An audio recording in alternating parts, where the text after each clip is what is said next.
And welcome back, all my fans and bleachy fans of Bleach. Those who like to bleach their clothes or just bleach anything or watch Bleach just soak into things. Welcome to a Bleach discussion. And this is one that popped into my head a little, it popped into my head last week, but me and my girlfriend still hadn't finished season 3 of Bleach yet. So, and again, I've watched all of Bleach, I've read all of Bleach, so I knew that Aizen was the bad guy, but she didn't know that yet, so I didn't want to do this video and then her have a look on the channel randomly and see this video. It's like, what's he talking about? He's dead. No, so I wanted away that. But now that we're here, I want to raise the question. Was Aizen afraid to go against any captain in particular? Now that's the title of the video, but let me rephrase the statement. Clearly, Aizen very rarely exhibited fear of any kind. Let's rephrase it. That's definitely going to be the title of the video, but let's rephrase the statement. Was there any captain that Aizen, if he had the option, did not want to go head-to-head against? Was there a captain that he would prefer to avoid fighting? Because when you really look at the series, you can get the impression that as strong as Aizen was, and Aizen was extremely powerful, there were a couple captains that if he could have avoided it, he did not want to fight, go toe-to-toe, just because, not necessarily because he was afraid that he couldn't beat them. Aizen was very confident in his abilities as an individual, but because they were strong enough that they would pose a threat and hinder him in some way. Now, and to be honest, I do think Yamamoto was stronger than Aizen still overall, up until the whole Hogyoku thing. I do think Yamamoto would have beaten Aizen in a straight fight. But so that's the question. Now, this is going to be a pretty easy category. I don't like the Atlanta Court videos where I have like 3 categories of a yes, no, and a maybe. This is very much going to be on the fence of either yes or no. So let's just go down the list here. We first start out with Captain Genryusai Yamamoto. I may have gotten the first name wrong. But the original Squad 1 captain, and probably the strongest Shinigami up until his death in the Soul Society. And then whoever was, the strongest after that. I mean, there's reasons Shinsui became the head captain after his death, but still. So, would this be a yes or a no? Was Aizen afraid of him, or, at least took him very seriously, as a legitimate threat? Absolutely, this is on the yes side. There's a reason Aizen didn't go head toe-to-toe with Yamamoto pretty much at all. Where he had to literally create a Ron card just so he could absorb Ryujin Jika's flames. Where he had to basically trick Yamamoto into being injured by his own flames. And even then, he underestimated Yamamoto, who used the Kido that blew up his arm and basically would have incinerated Aizen had he not been a lot tougher at that point. And never do we actually see Yamamoto and Aizen truly go head-to-head. Aizen won that through trickery. And he didn't even win the fight. He just injured Yamamoto very badly. So, ultimately, Yamamoto was someone that I would say Aizen considered a threat. He did not wish to fight Yamamoto if he had to. Soifone, Captain of Squad 2. Now, unlike Yamamoto, which fell directly on the yes side of things, Soifone fell on the no side of things. We even see she's among the captains in the Kuratown arc, that Aizen very quickly thrashed and negated pretty much all of her abilities. So freaking Suzumebashi, which is a 2-step kill, he negated it just with his spiritual oppressor alone. Like, the dude was sick in terms of how he completely one-upped Soifone. So yes, Soifone was not someone that that was very much on the no side of things. Gin. Now, by the way, we will not be including any like Shinji Kensei. We're going to be looking at just the original lineup of the 13 Court Guard Squad. The original captains that were available, including the 2 that, went traitor. Gin, did he find Gin a threat? Did he find him concerning? Was he afraid? Gene's a bit of a tougher nut to crack, but I would say yes. I do think Aizen was wary, at very minimum, wary of Gene. He knew Gene for a long time was going to try to kill him. He was preparing himself for that, but even then, he wasn't prepared for the fact that Gene's ability with his Bankai could have actually legitimately killed him had he, again, not had the Hogyoku implanted him at that point. So, given the mysterious nature of the fact that he never revealed anything to anyone, I do believe Gene was someone that not that he didn't want to go up against, but someone he was very wary of. That's a good way to put it, yeah. Retsu or Yajiro Unohana, Squad 4 captain. Now, this is a really one. Because he, explains the evil plan and stuff like that, monologues towards, and let me explain my evil plan. And then he runs away, but is that because he didn't want to go up against Unohana?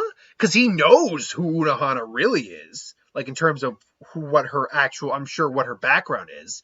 Most of the older captains do. We know Kenpachi did, we know Shunsui and Ukitake both did. Yamamoto clearly did.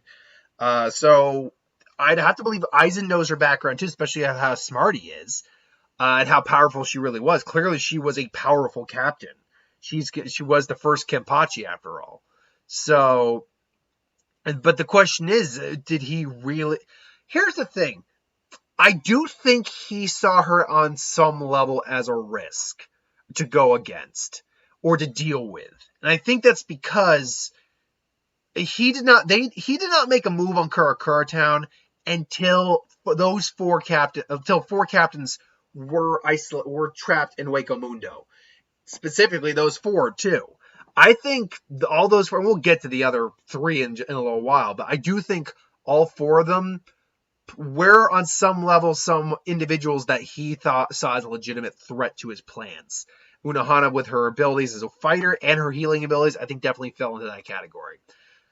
Byakuya, I think, is another one who I don't think definitely wasn't afraid of him, but if he could avoid going in direct confrontation with him, he would do that. Between his Zanpakuto's versatility in defense and offense, his own knowledge in Kido and Flash Step, his own swordsmanship skills, I do think he's probably a captain that, again, being afraid is not the right term. Definitely was wary of. I think Byakuya at full capacity is not someone he wanted to openly fight against if he didn't have to. Not to say he still probably wasn't confident he could beat Byakuya. He probably was confident he could beat, theoretically, any of the captains in the 13 Court Guard squad, minus maybe Yamamoto. But that, again, if we're talking about captains that he was wary of, concerned of, i.e. afraid of, Byakuya probably fell into that category. Someone who did not fall into that category whatsoever was Sajin Komamura. He was not afraid of Sajin at all. Oh my god, was he not afraid of Sajin? Like he would smack this dog around like he had just pulled in a dead bird. Oh man, he would just beat the ever-loving crud out of Sajin whenever they went up against each other. It was hilarious too. Like Sajin's being portrayed as his best. Sajin is a perfect example of, if you ever watch Bleach Abridged, you ever hear of the Worf effect? It's when a character's really strong but constantly loses to prove how strong the villain is. That would be Sajin in terms of the captains, an extremely strong fighter. But let's be honest, the only person he ever beat legitimately in a fight, like killed and all, was a freaking fraction of Baragon. That's it.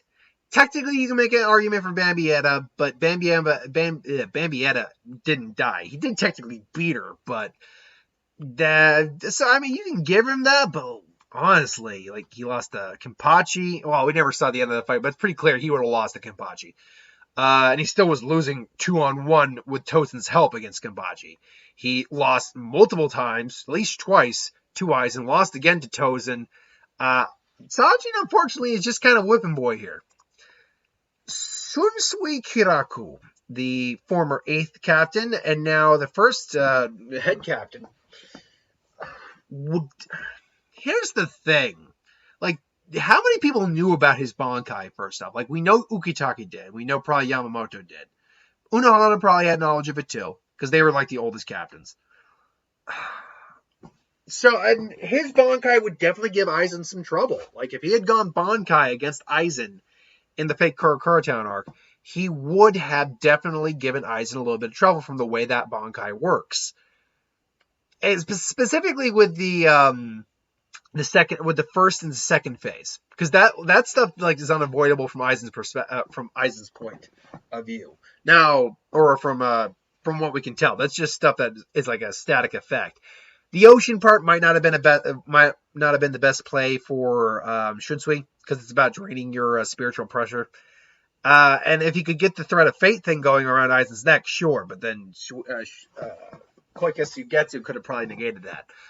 So it's tough. Like, you know that he's got respect for him, definitely. But he's also one of the captains that got cut down when he tried to go up against him in Kurakura Town. He's one of the 4 individuals that got cut down for that. So, if I'm going to be honest, I don't think he was ever really concerned with Shunsui. I don't think he was. Sure, he respected him, and he was very, aware of how powerful he was, but I don't think he was a captain that really gave him any concern. So, by the by, probably my third favorite character in after Uehara, and then Uehara's number 1, Zaraki's number 2, and then it's easily Shunsui is number 3. So yeah, I don't think he was afraid of him at all.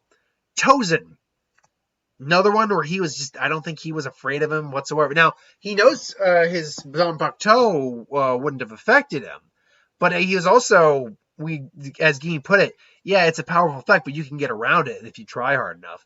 No, his true, the true scariness of Sosuke Aizen is just how powerful he overall is. And he demonstrated that by taking down 4 captains and lieutenants. And Tozen, quite frankly, despite the fact that he was immune to his Aizen Zanpakuto, was also just so blindly driven by his own ambitions and his own ideologies that Aizen easily exploited that, manipulated him. There's nothing that he could do that Aizen couldn't do.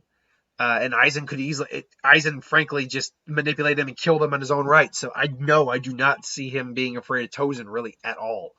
And quite frankly, Tozen only won one actual fight, and that's when he had to go get a freaking visor, mask, and a hollow form, Resurrection, to do so. Tozen was not a very strong captain, let's be honest. Then we go into Toshiro. Again, you want to talk about a captain that did not scare Aizen whatsoever. A captain that he cut down several times. It's like first time we see his Bankai, Darigara, Modern. Yeah, oh crud. Well, let's try that again and think Great Arc. Momo, no! Slice. Well, that's embarrassing. Talking about another captain who, knowing his character is really strong, but keeps losing to illustrate how strong the villain really is.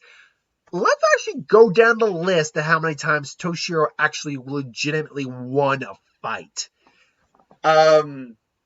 So his first fight with Gin got cut short, but quite frankly, he probably would have lost that fight. If they had both gone all out, especially what we know Gin's Bankai is capable of, he would have lost that fight. He lost to Aizen. Then you go into the beginning of the Arrancar series. He won against Fraction, so that's 1 win on his belt. He technically won against Luffy, but that fight got interrupted, so I can't count that as a win or a loss. Interrupted fights I can't count. He did not win against Haribel. He didn't win. He also did not win against... I mean, he stalled her for a little bit, but he actually didn't defeat her. So you can't count that as a win. He then got cut down by Aizen again. Then you do the time jump. He was losing to Basby. Managed to beat Kangdu, but not like kill him, just beat him. And then he didn't win any other. He couldn't. To be fair, when he showed off his full power against Gerard's abilities just kind of hacks. So it's a little fair. Yeah, but Toshiro really never. I mean, Toshiro's one of those guys whose ability is to show off just how powerful he is. Like, all the stuff I can do, but ultimately, it's kind of pointless when you think about it. So, no, and just to cement the point, yeah, Aizen clearly was not afraid of Toshiro. Kenpachi Zaraki. Now, again, I flat out said he's probably my second favorite character right behind Urahara. So, but I gotta try not to be biased with how I say things. I will say, though, Zaraki is probably someone Aizen did not want to go into direct conflict with. Especially as we see Zaraki later on in the series. He is definitely not someone Aizen wanted to go into direct confrontation with. Now, that being said, Zaraki clearly would have been susceptible to his Zanpakuto. Keto, he wouldn't have had any special immunity for. He just would have been he probably would have been able to power through a lot of the Keto with just his spiritual energy and his Zanpakuto alone. Like he might have done like an Ichigo and actually slashed through Black Coffin, especially when we get him in the final war arc. He probably would have been able to cut through that bad boy with ease. Because he cut through freaking space itself. So, and a meteor, for God's sake. So I think he might be able to cut through a Black Coffin. I'm guessing. And that was before his eye patch was taken off. And then you get into his Bankai, which, yeah, because Zaraki is just such sheer power, I think he's one of the few who could have probably rivaled Aizen for sheer power. Aizen had other abilities too, but we're talking power to power. He's probably one of the few who could have legitimately rivaled, if not maybe was even great. We know that Aizen had at minimum twice the average amount of spiritual energy as a captain. But we also know that Zaraki has well above the average as well. To the point where just with his eye patch on in the beginning of the series, he could go toe-to-toe with two captains who released their Bankais. That's with his eye patch on. So how much power Zaraki actually has compared to Aizen is not very well established. I'd say, though, that if he doesn't have more power than Aizen, he's probably comparable. Maybe not exactly even, but comparable. Like, if Aizen's technically a 10, Zaraki probably comes in at a 7 or an 8. So he was probably and he's also probably one of the most savage fighters in the Soul Society. So, and, Aizen, despite, having as skilled as he is, Zaraki's no slouch. He is the captain of the 11th Division for a reason. So I do think that Zaraki, there's a reason Zaraki was, there's a reason that he had hoped, Zaraki being trapped in Wakamundo probably was something that Aizen was very happy about. Same, so that's another win for the yeses. Same, whoops, and I just clicked that off, but I was going to go over Mayuri, so we'll just talk about Mayuri while we are talking about Ukitake right here. Well, we have Ukitake. I think Mayuri was another one that Aizen didn't want to directly get into conflict with, but not for the same reasons as the other captains. The other captains usually had an ability or were just extremely powerful, enough that they would be on Aizen's radar and be someone that he would not want to fight directly. Mayuri's a threat in a much different way because he's a scientist, because he's a tactician, because he's an inventor. He, in theory, could invent something that could help counter Aizen in some way, shape, or form. So, because of that, because he's constantly just moving forward, Mayuri has that fantastic monologue about perfection and why it's bullcrap. I do think that Mayuri, with all of his abilities, was someone that Aizen, it would have been annoying for him to go up against Mayuri. I think he found Mayuri more of an irritant than anything else. But at the same time, an irritant that he didn't want to have to deal with. So that actually puts us at an even kilter here of the captains. 5 in which he would have liked to avoid going up against, and 5 that he didn't give a rat's ass about. So the last one we got to talk about right now is Ukitake. And the correct answer to whether or not Ukitake, if he considered him a threat or not, and that is a no. I do not believe at once he considered him a threat. Again, respected him for his strength and all that, but a threat? Between his constitution being extremely weak, between the fact that we just never see him fighting that much because of a weak constitution, because of his personality. Now, he's said to be one of the strongest captains of Soul Society, as well as one of the older ones, but ultimately, if you want to ask, just from what we see Ukitake do briefly, as strong as he probably was, I can't see him. 1 second, there gets it. There we go. I can't see him, frankly, being that scared of Ukitake. Ukitake never came off as a very intimidating individual, and I don't think that translated any sort of intimidation he had translated towards Aizen. Like, in terms of his strength and everything along those lines, I don't think that as strong as he was, he scared Aizen because Aizen knew he was just weakened by sickness. So, ultimately, did I miss a captain? Because I went through Scott. The only squad I didn't go over is Aizen because, obviously. So, yeah, so just to go over it again. Yamamoto, yeah, he definitely had concern for Yamamoto. Same with Gin, did not for Soifone. I think he did for Unohana. It wasn't a big one. And Byakuya, I think he did as well. Saji, no. Unfortunately for Shunsui, no, I don't think he had a concern over Shunsui. Toshiro definitely didn't have a concern for. I think he had a concern for Kenpachi. I also think he had a concern for Mayuri, and I think he did not have a concern for Ukitake, which actually means straight down the middle, there was only 50% of the 13 Court Guard squad back at that time that he had any legitimate concern that they might be a legitimate threat to his plans. Now, if we want to go into a couple extra ones, yeah, definitely we know for a fact that Kisuke Uehara, he might have been the one man who actually legitimately scared him because he was the only one that Aizen admitted fully, you're smarter than me. And that, and if it wasn't for the fact that I merged with the Hogyuku, you would have killed me. That's scary. Shinji, because he pretty much dealt with Shinji pretty well back in the past, and pretty much had an idea of what he was dealing with. I don't think he was very scared of Shinji. Shinji.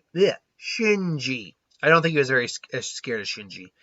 Kensei, no, definitely wasn't scared of Kensei. There aren't really any other captains to really talk about because of that. And Ichigo definitely held Ichigo's one of the only guys who actually scared him full out. But Ichigo's not a captain. So again, even going into some of the other... So if I pushed it then, that means that if I added those 3 on there, that means there are 7 captains that put concerned Aizen on some level. And 8 that did not. Which then puts it over to ultimately, no, the 13 Court Guard squad did not, as a majority whole, worry Aizen. But let me know what you think in the comments below. Do you think there was any legitimate captain that legitimately scared him? I don't think there was, personally. Or how many of the captains do you think were of an actual concern to Aizen? Like, he knew that they would be a detriment to his plan if he didn't take care of them in some fashion. Let me know in the comments below. But thanks for watching. Hope you enjoyed. Like, comment, share, subscribe. I'm so glad I can have things up on the screen now as I talk. Which means it'll make doing discussion videos a lot more fun. Thanks for watching, though. I hope you enjoyed. I'll have my what if and who would win up tomorrow at some point. I just who would win, Star Wars, Super Magic, what if, anything to do with the channel. Put that in the comments below. Let me know. I'll get to that at some point. And I'll see you again later. Have a good one, folks.